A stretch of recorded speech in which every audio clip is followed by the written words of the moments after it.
আমরা ভেবেছিলাম আমাদের 24-এর পরে অন্তত এই বর্বরতাগুলোর জন্য আমাদেরকে আর দাঁড়াতে হবে না, কিন্তু আমাদের সেই ভাবনা ভুল প্রমাণিত হয়েছে।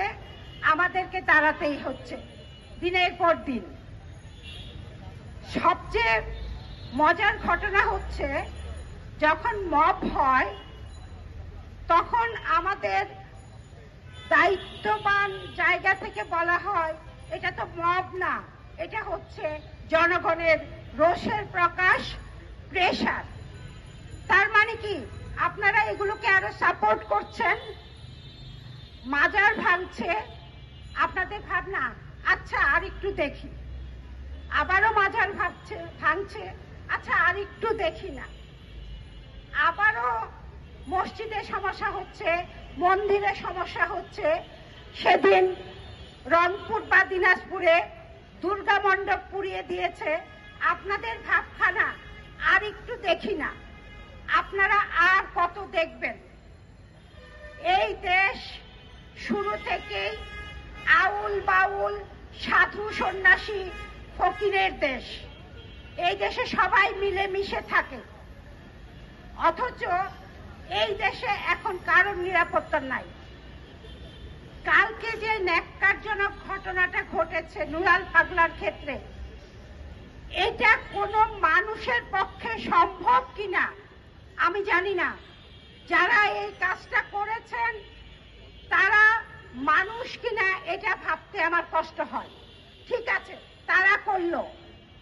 মাননীয় সরকার, আমাদের প্রশাসন, আপনারা কোথায় ছিলেন? আপনারা কি ঘুমিয়েছিলেন? একটা লাশ কবর থেকে উঠিয়ে আরেক জায়গায় নিয়ে যাওয়া হলো, তারপরে পুড়িয়ে ফেলা হলো। এটা নিশ্চয়ই 1 সেকেন্ডে বা 1 মিনিটের কাজ না। তাহলে আপনারা করেছেনটা কি? আমরা 24-এর পরে ভেবেছিলাম যে আমরা আমাদের সরকারকে প্রতিষ্ঠিত করতে পেরেছি। আমাদের সরকার মানেই হচ্ছে একটা ন্যায়ভিত্তিক সরকার, একটি ন্যায্যতার সরকার। কিন্তু দিনে দিনে আজকে 1 বছরের পার হয়ে গেল, বেশি সময় হয়ে গেল, আপনারা কি তার আদৌ কোনো প্রমাণ আমাদের কাছ থেকে রাখতে পেরেছেন? এই যে বর্বরতাগুলো, কিছুদিন আগে এই যে বিয়ের কনে দেখতে যে বাবাকে ভ্যান সহ মেরে ফেলা হলো, তার ছেলে আজকে পড়াশোনা ছেড়ে দিয়ে রাস্তায় মুচিগিরি করছেন। এই বর্বরতার দায় কে নেবে? এই বর্বরতার দায় তো সরকার আপনাকে নিতে হবে, কারণ আপনি কাউকে কোনো নিরাপত্তা দিতে পারছেন না। মিনিমাম কোনো নিরাপত্তা আমাদের আজকে নাই, অথচ এমনটা হওয়ার কথা ছিল না। আপনারা তো ভাই কোনো রাজনৈতিক সরকার না, আপনাদের তো এত ভয় পাওয়ার কিছু নাই। আপনাদের পক্ষে সম্ভব ছিল এই দেশটাকে একটা সুন্দর সুস্থ দেশে পরিণত করা, অথচ তা না করে আপনারাও যেই লাউ সেই কদুর মতো একই কাজ আপনারা করে যাচ্ছেন। তাহলে মানুষ কেন আপনাদের প্রতি আস্থা রাখবে? জ্বালাও পুরাও সমানে চলছে, আপনারা নির্বিকার।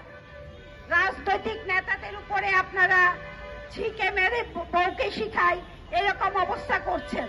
আপনারা যদি ভেবে থাকেন যে মানুষ কিছু বোঝে না, পাবলিক কিছু বোঝে না, তাহলে আপনারা কিন্তু বোকার স্বর্গে বাস করছেন।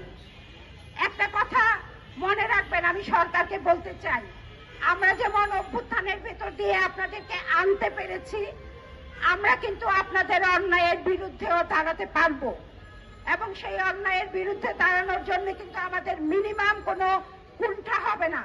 কারণ আমরা সবসময় ন্যায়ের পক্ষে থাকতে চাই, ন্যায়ের কথা বলতে চাই। এই দেশে হিন্দু, মুসলিম, বৌদ্ধ, খ্রিস্টান যত ধর্মের মানুষ আছে, সবার দেশ এটা।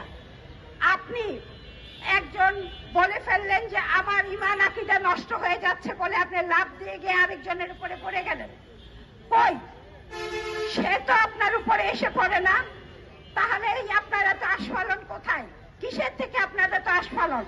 এবং সেই আস্ফালন গুলোকে মদত দিয়ে যাচ্ছে, সেই মিনিমাম কোনো ব্যবস্থা নিচ্ছে না সরকারের পক্ষ থেকে। তারপরে আবার আমরা কি চমৎকার দেখতে পাই, সরকার নিন্দা জানিয়ে বিবৃতি দিয়েছেন। আরে ভাই, আপনারা কি বিবৃতিবাজ সরকার? আপনাদের কাছ থেকে কি আমরা বিবৃতি চাই? আপনাদের কাছ থেকে কি আমরা দুঃখ প্রকাশ চাই? তাহলে সরকারে বসে আছেন কেন? সরকারে বসে আছেন, আপনি ব্যবস্থা নেবেন। আপনাকে বিবৃতি দেওয়ার জন্য ওখানে পাঠানো হয় নাই। এই বিষয়গুলো যেন আপনাদের মাথায় থাকে। এবং আমি আবারও ওই একটা কথা বলে শেষ করতে চাচ্ছি যে এই দেশটা সবার, হিন্দু, মুসলিম, বৌদ্ধ, খ্রিস্টান, যত ধরনের মানুষ আছে, তামার, কুমার, তাঁতি, মুচি, সবার এই দেশ। সুতরাং এই দেশের সকল মানুষের নিরাপত্তা আপনাকে দিতে হবে। এবং আপনারা এমন কোনো কাজে সাপোর্ট করেন না যেই কাজ একটু আগে আমার সহযোদ্ধা দিদার বলে গেছেন, যে আপনারা এগুলো করে করে সেই ফ্যাসিস্ট সরকারের পাটাকে এক ধাপ করে আপনারা এগিয়ে দিচ্ছেন। দয়া করে এটা করবেন না। কারণ এই দেশের মানুষ 16 বছরের ফ্যাসিস্ট যেহেতু সরাতে পেরেছে, আপনারা যদি আবার আমাদের কাঁধে এইরকম কোনো কিছু চাপিয়ে দিতে চান, মানুষ কিন্তু আপনাদেরকে ক্ষমা করবে না। সুতরাং আমি আপনাদেরকে অনুরোধ করতে চাই, আপনাদের উপরে আস্থা রাখতে চাই, আপনাদের উপরে ভরসা রাখতে চাই যে আপনারা আমাদেরকে একটা সুষ্ঠু, সুন্দর, সুস্থ, স্বাভাবিক দেশ উপহার দিবেন। সেই ক্ষেত্রে আমাদের যদি কোনো সহযোগিতা আপনাদের লাগে, অবশ্যই আমরা সেই সহযোগিতা দিতে প্রস্তুত।